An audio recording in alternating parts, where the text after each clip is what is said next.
So good day guys, ito nga pala ang ating update sa ating mga inihahanda para sa WPC Genesis, no? Ayan, ito yung una nating pair, 5K sweater na bullstag at yung pulit natin na tornado hatch from SP. Ayan, galing kay Idol SP yan guys. Ayan ang una nating pair. So tapos itong next pair natin, itong ating hen na golden boy from Red Game Farm, at ang ipinares ko sa kanya, ayan, ang one time winner natin na Hatch Gray. Ayan, baldado yung kanan niya, tumutubo na rin yung buntot niyan. Ayan guys, ang ating inihahanda para sa Genesis. Gaganda yan guys, abangan natin ang ating mga pasisiw dyan dito sa ating 5K sweater over tornado hatch.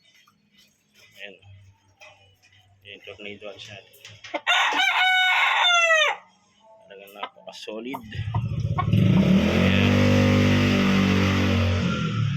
At ito na yung ating mga naunang batch, no, dun sa golden boy. Ayan, ito.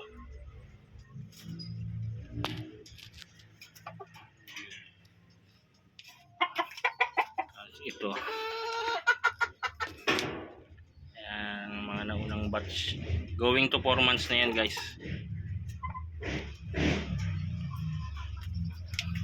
Going to 4 months. Ayan sila. Tutubuan na rin yung mga buntot. Talagang napakagwapo rin. Isa. Talagang yung sukat nila magaganda. Sa taas.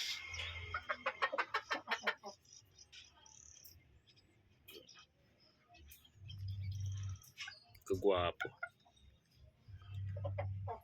At para ma-testing din natin, no? Testingin natin yung mga yan sa exam. Tingnan natin kung mga papasa ba ang ating mga palahe, no? So yun lang guys, no? Hanggang dito na lang muna ang ating update. At i-update ko na lang uli kayo sa susunod nating video. And God bless to all. Thank you. Bye bye.